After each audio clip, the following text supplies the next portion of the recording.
Hola chicos, espero que se encuentren muy bien. Les grabo esta sesión en video por complicaciones que tuve el día viernes, no les reporté nada.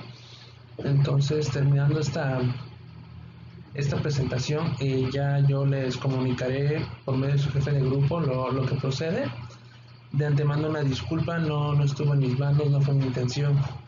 Algunos detalles extra por ahí que no les puedo comentar ahora, pero pues espero que comprendan y pues una vez más me disculpo por ustedes. Vamos a hablar un poco sobre la historia del sonido, cómo este fue evolucionando a través del tiempo. Ya les había hablado antes sobre esto, ¿no? Les había hablado que desde el inicio de los tiempos, los seres vivos encontraron la forma de pues tener un poquito de eh, perspicacia, quizá sensibilidad a aquellas cosas que se oyen. Si cerramos los ojos y podemos ver las cosas que están a nuestro alrededor, por ejemplo, algún ventilador que está funcionando, la televisión, el ruido del ambiente, un carro que pasa, algún golpe, cositas así. Son cositas que están a nuestro alrededor, que suenan y que algunas veces ya no les tomamos importancia porque hasta nos relajamos y decimos, es normal, no pasa nada, pues cositas que suelen pasar, ¿no? Y vemos que esto se ejemplifica mucho en el cine. Cuando nosotros editamos un video, pues queda bastante bien. Sin embargo, cuando hacemos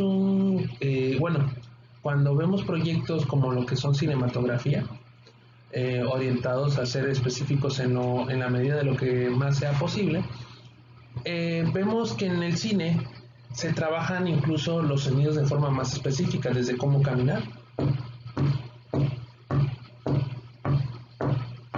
cómo tocar una puerta, o incluso cuando llamamos a alguien por medio de un silbido.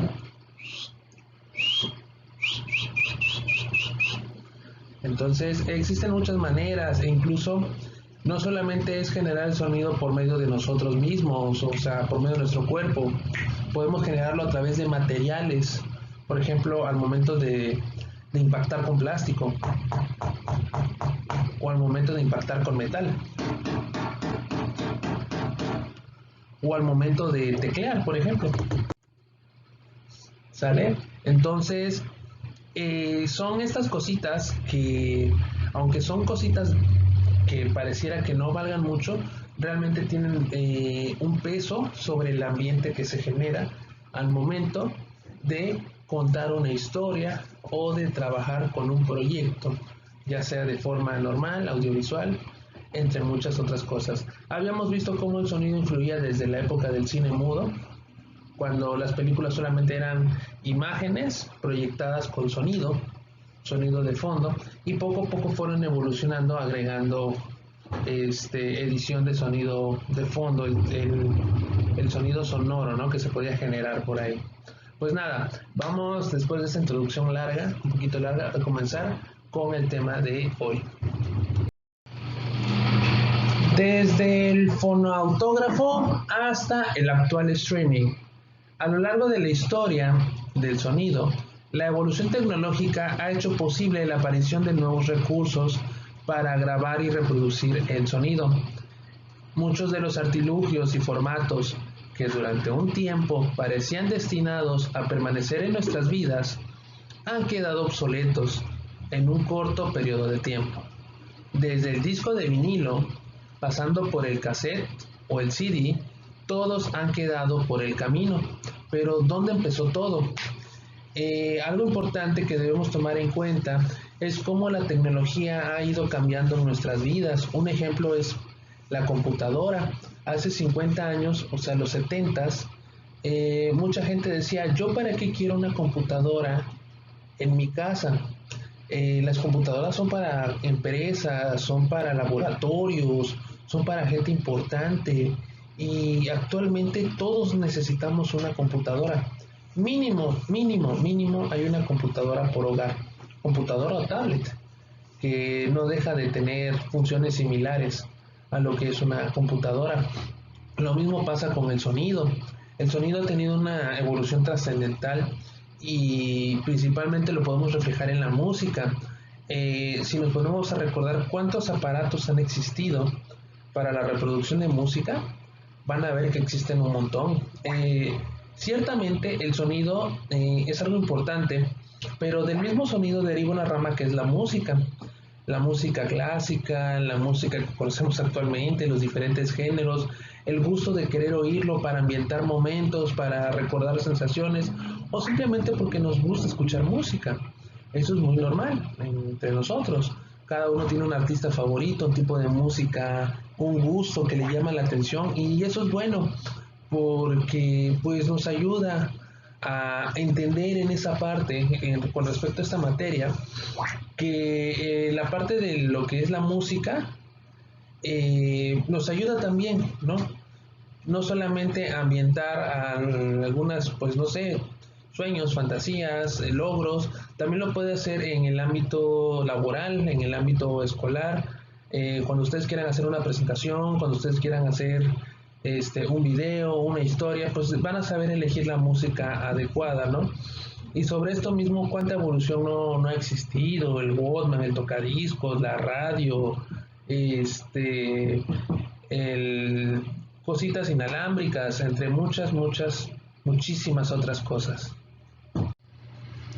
Muy bien, vamos ahora a enfocarnos un poquito. Ya hablamos mucho sobre la historia del sonido. Vamos a hablar ahora directamente sobre los aparatos de reproducción. Inicios de la grabación y reproducción de sonido, de hecho. Corría el año 1857 cuando el francés, impresor, librero y escritor Edward Leon Scott inventó y patentó el fonoautógrafo. Este fue el primer artefacto en registrar sonidos en forma de una línea con pequeñas variaciones. Su primera grabación fue en 1860. En este caso vendría a ser como que el pariente más lejano de lo que es un estéreo, a lo mejor en nuestro hoy en día, pariente igual de lo que es un tocadiscos, entre otras cositas, ¿no? Algo bastante básico para ir iniciando. Ahora vamos con la aparición de los eternos discos de vinilo. En la década de 1890, Emily Berliner inventó los discos que sustituyeron al cilindro. Tenían 13 centímetros de diámetro y eran reproducidos por un gramófono impulsado a mano. Eran de goma laca, giraban a 78 PRM, revoluciones por minuto, y estaban grabados por una sola cara. ¿Sale? Ya empezaban a salir nuevas tecnologías, porque pues técnicamente eran nuevas tecnologías. Entonces, era muy curioso porque esto era como una pequeña manivela, como las cajitas musicales que iban solas, pero pues uno se encargaba de darle vuelta para que fuera girando y reproduciendo el sonido. Entonces, pues por medio de una pequeña bocina, ¿no? Ya empezábamos a ver los primeros indicios que hasta ahorita puede que todavía no hayan desaparecido los rastros de la reproducción de música por medio de discos. Las posteriores mejoras del gramófono, incluyeron modificaciones en la plataforma giratoria y su sistema de accionado, el lápiz o aguja y los sistemas de sonido y ecualización. Su heredero, el tocadiscos, apareció en 1925 con la idea de reproducir música de forma eléctrica y no mecánica. Su aparición revolucionó la forma de escuchar música. Ya no era necesario ir a ver un grupo en directo para escuchar sus temas. Todo el mundo podía tener un tocadiscos en casa.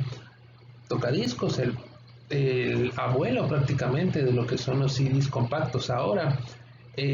Vean cómo pasaron casi 45 años para evolucionar a lo que es un tocadiscos, y desde 1925 hasta ahora lo que son los discos de vinilo todavía siguen siendo apreciados mucho por la gente, porque incluso se dice que el sonido es un poquito diferente, ¿no? Que podría decirse se reproduce de otra manera. Es una experiencia totalmente diferente, por así decirlo. No fue hasta la década de 1940 que los tocadiscos se hicieron famosos. Su época dorada fueron los años 60, cuando se abarataron y la música rock se convirtió en la banda sonora de la década. Los discos de vinilo, curiosamente, han sobrevivido hasta nuestros tiempos y vuelven a estar de moda gracias al auge del consumo de productos retro o vintage. Recordemos cuántas bandas importantes de rock, no solamente de la época que nos menciona de los años 60, sino de esa era, de esa época en adelante, que fueron un top de ventas. Queen, AC/DC, creo que me parece, ¿no? En algunos casos, Beatles, muchísimos, pero ya en esa época se podría decir que ya se usaban los discos de lado y lado, porque los discos grandototes de vinilo que usan los tocadiscos, usualmente en la parte del centro venían con unas etiquetas que decían lado A y lado B, y ya por medio de la cajita te decía qué canciones o qué melodías traía cada lado de una cara. Lo mismo que con el cassette. El cassette, cuando le dabas vuelta, tenía un lado diferente que reproducía también otro tipo de música dependiendo de lo que se haya grabado en él. El cassette compacto y el Walkman. El cassette compacto o cassette, en francés cajita, es un formato de grabación de sonido o video en cinta magnética que fue utilizado entre principios de los años 1970 y principios de la década de 1990.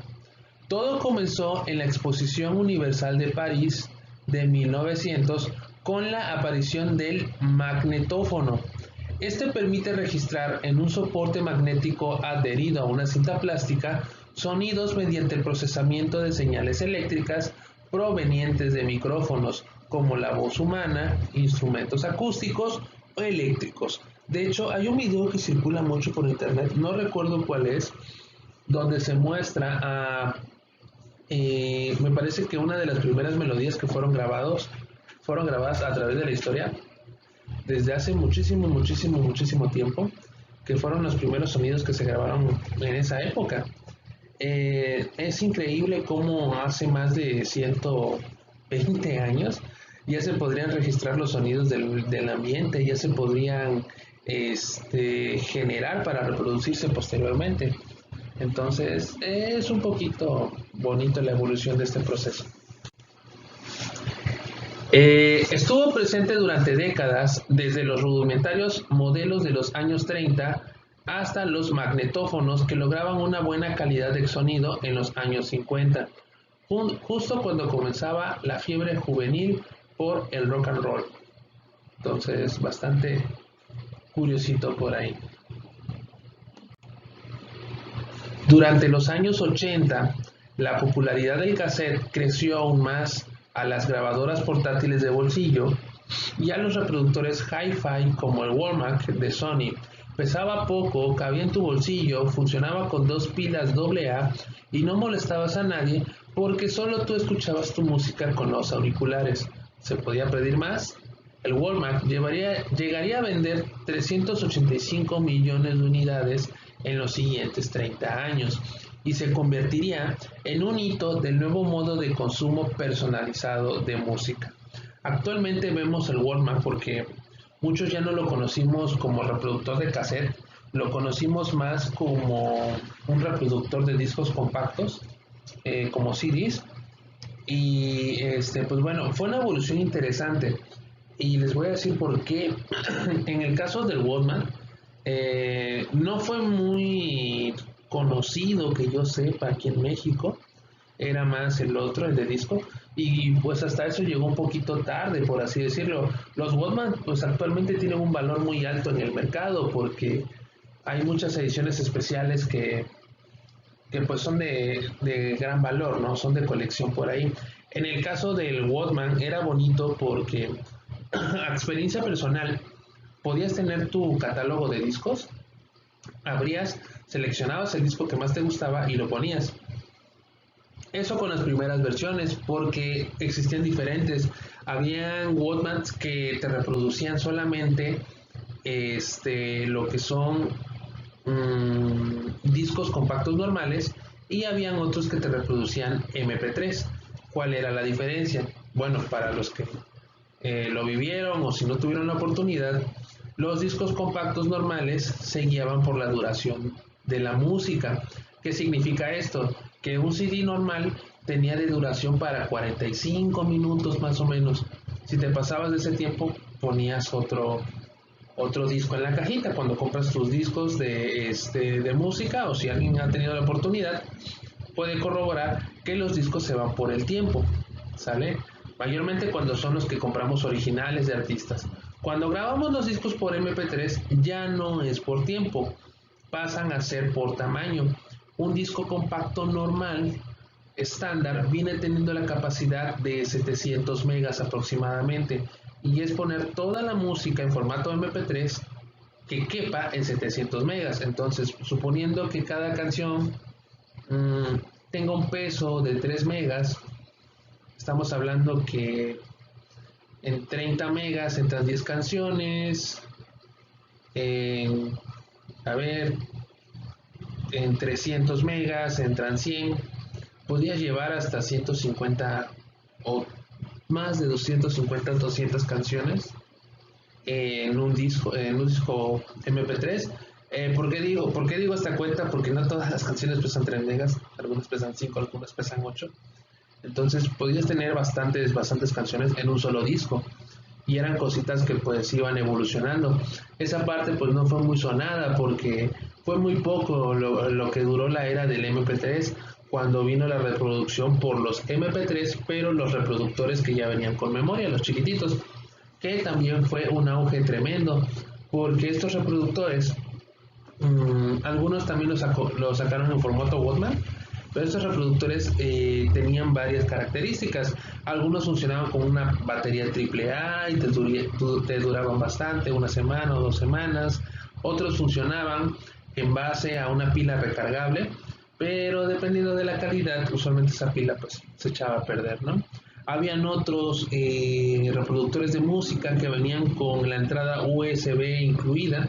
Entonces tú cuando lo conectabas a la computadora, te servía para reproducir música, te servía como USB y pues también a la vez se recargaba. Entonces esta parte de la reproducción de música tiene muchísimas cosas interesantes que podemos ver por aquí. CD, HD, DVD y Blu-ray. Una batalla sin vencedores. El disco compacto CD fue creado en 1979 por el holandés Kees Schouwhammer de Philips y el japonés Toshitada Doi de Sony. El 1 de octubre de 1982, Sony lanzó en Japón el primer reproductor de compact disc, el Sony CDP-101, que utilizaba tecnología láser para leer los datos de los CDs. En esta parte de los CDs existen muchísimos formatos, muchísimos, discos láser, discos compactos que son los CD normales, los discos de DVD, los discos de doble capa, los discos Blu-ray, los discos de Blu-ray extendidos, los mini DVDs, dependiendo mucho. Por ejemplo, si nos vamos a escala, tenemos el mini DVD, no sé si alguien ubica la consola GameCube, que tenía una capacidad para 1.4 gigas, 1.3 aproximadamente, pero estos no solo eran utilizados por consolas, eran también utilizados para grabación de video. Entonces cuando tenías una camarita podías grabar directamente en un CD y ahí quedaba automáticamente el video. Luego tenemos los discos compactos o CDs que tenían 700 megas. Luego teníamos los DVDs que tenían 4.7 gigas, que ya eran CDs que se utilizaban para juegos como generaciones de PlayStation 2 o Xbox. Luego teníamos discos de Blu-ray para las generaciones de consolas más recientes como Xbox 360 o PlayStation 3.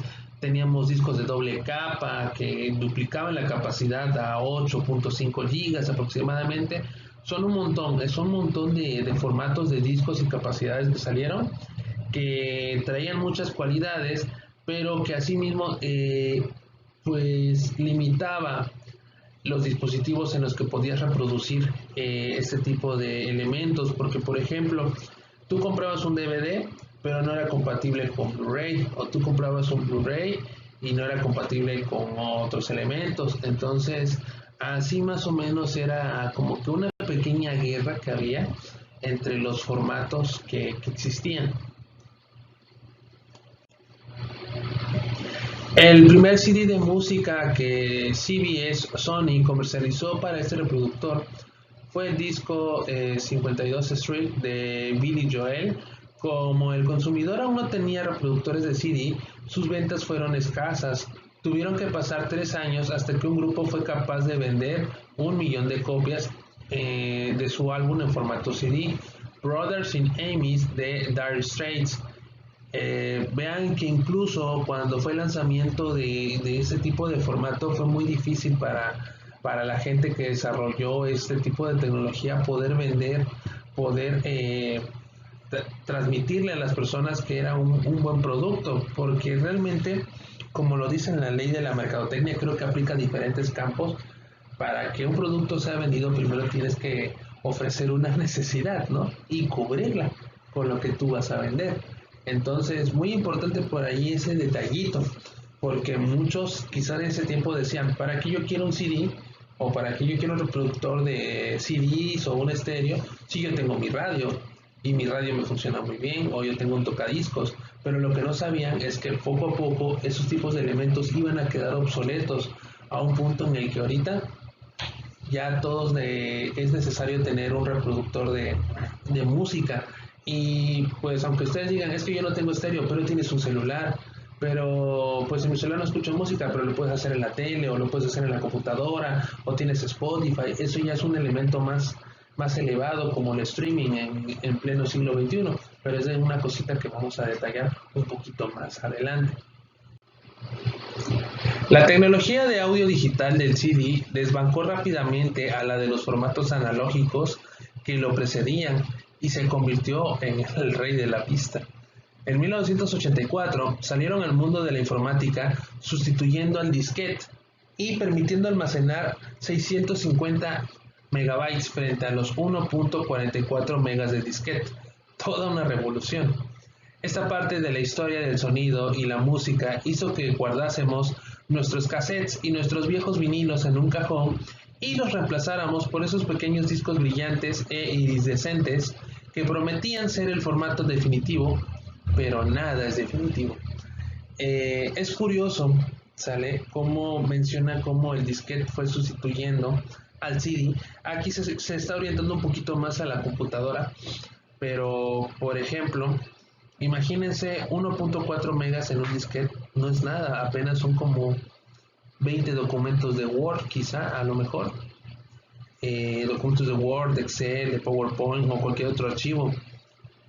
En cambio, en un CD podías almacenar muchísimas cosas, aunque claro, hay que recordar algo importante. Anteriormente, los discos, los CDs, no se podían como, ¿cómo decirlo?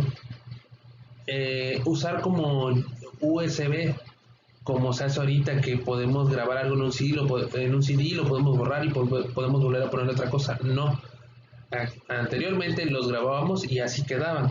Ya no había vuelta de hoja, o sea, ya no se podía hacer nada. En cambio, los disquetes podías cambiar la información a cada rato, podías poner, mover, quitar, podías hacer muchísimas cosas. Entonces, esa era una pequeña ventaja del disquete, ¿sale? Porque si te acababas tu disco y ya lo quemaste nada más por un documento de Word, tenías que volver a comprar otro disco y y si te salía mal, volver a hacerlo todo de nuevo.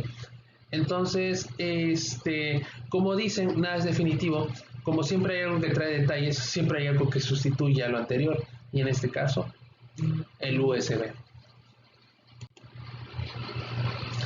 En este vertiginoso avance llegaron las grabadoras de CDs. Las primeras unidades eran realmente caras, llegando a tener precios en torno a los $2,500 y $4,000.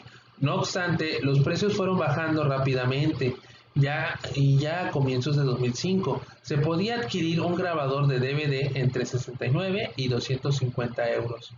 Todo el mundo tenía una grabadora en su ordenador y se masificó la piratería a principios de los 2000. Han pasado casi 20 años. Los jóvenes se dedicaban en internet a chatear, revisar su correo electrónico y quemar CDs, grabar archivos en formato MP3.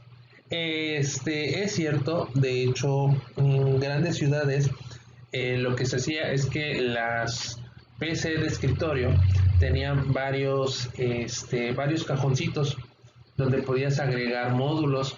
Entonces tú podías agregar varios módulos, podías agregar 2, 3, 4 o 5 grabadoras de CDs y DVDs y podías clonar y clonar y clonar y clonar. Esto no era posible o no hubiera sido posible si no fuera porque cerca de ese tiempo de los 2000 hubo una persona que logró saltar los códigos de seguridad de la grabación de CD para poder piratearlo, como es el término correcto, cosa que pues en esta clase se inculca que no está bien, pero pues para muchos fue el inicio de grandes cosas y que hasta ahorita ha perdurado, como las películas clonadas, las un montón de películas que podemos conseguir en Ciudad de México hasta en $1, en 50 centavos, los CDs, los MP3, o sea, son cosas que todavía poco, pero prevalecen por ahí y que pues ahí siguen. O sea, créanme que esta parte de los grabadores de películas y de sonidos y todo eso todavía sigue. Altavoces inteligentes, presente y futuro. Recuerden que nos estamos enfocando en el futuro. ¿Por qué nos estamos enfocando en los altavoces? Porque nos estamos enfocando desde el inicio en reproductores o la forma en cómo reproducir sonido, ¿sale? ¿Y por qué nos enfocamos en discos? Porque también eran dispositivos que se utilizaban, ¿sale? Para grabar sonido. ¿Y por qué grabaríamos sonido en un DVD? Porque también vemos un poquito de DVD. Tal vez no un sonido, pero sí una película que tiene sonido, ¿sale? Estos dispositivos pueden hacer que los sonidos se integren en los diferentes espacios que habitamos, ya sea en el trabajo, en el supermercado o en el hogar. Para ello, las plataformas tecnológicas ya se encuentran trabajando en diferentes piezas de audio que se adapten a diferentes estados de ánimo, a la atmósfera que queremos crear o incluso a los objetos que nos rodean. Sí, los objetos también necesitan expresarse. Entonces, antes todo salía de una sola bocina. Actualmente tenemos un lado izquierdo y un lado derecho que reproducen sonidos de forma lateral, y con la evolución de la tecnología en esta parte del sonido podemos ver que salieron muchos estos módulos de teatro en casa donde tú podías poner diferentes bocinas, y ya podías reproducir diferentes canales de sonido. Entonces, bastante interesante el efecto que se generaba. Y si no era esto suficiente, este efecto también lo podríamos ver reflejado en los cines, ¿no? En los cines también hay este tipo de tecnologías que se pueden hacer notar. Ok, estamos a las puertas de un mundo ultraconectado. El llamado Internet de las Cosas, Google, ¿cómo no?, apuesta fuerte en este campo con el desarrollo de su sistema operativo Brillo, basado en Android, y la plataforma de comunicación Wi-Fi con la que pretende interconectar todo lo que nos rodea, desde una bombilla a un automóvil o un edificio entero. O sea, estamos hablando hacia dónde va la tecnología del sonido, hacia dónde va orientada, qué camino va a tomar. Actualmente vemos que ya utilizamos dispositivos inalámbricos para reproducir sonido y que esto puede ir siguiendo. Vean que existen programas también que para generar música, o sea, o para editarla, como Virtual DJ, por ejemplo, puede ser un buen caso, o Audition, o Audacity. Entonces ya no solamente los podemos grabar, los podemos manipular sobre lo que ya está grabado. Y bueno, con esta tecnología, al llegar a casa y dependiendo de lo que hayas programado previamente, tu puerta se abrirá automáticamente, se encenderán las luces con la intensidad necesaria, se encenderá el horno, tu bañera se llenará de agua con la temperatura ideal y comenzará a sonar tu música favorita o el sonido de las olas del mar. Si quieres cambiar algo, solo tendrás que comentárselo a tu sistema operativo o a tu altavoz inteligente. Así de fácil. ¿Cuántas veces hemos dicho, Siri, reproduce esta canción? O Cortana, haz esto, para los que todavía, si es que alguien usa Cortana o lo usa en lo que es la computadora? O Bixby, que creo que es el asistente que tiene Samsung, ¿no? Que ya puede interactuar con nosotros, sabe qué es lo que nos gusta y lo que podemos hacer. Entonces, para allá apunta esta cuestión, para allá apunta todo el desarrollo de la tecnología y lo que se pudiera hacer en un futuro. ¿Sale? Pues nada, eso sería todo de mi parte. Les agradezco toda la atención. Una vez más, una disculpa por la clase no dada y espero que puedan ver este video para posteriormente dejarles una tarea sobre ello. Cuídense, pásenla bonito y tengan bonito día. Bye bye.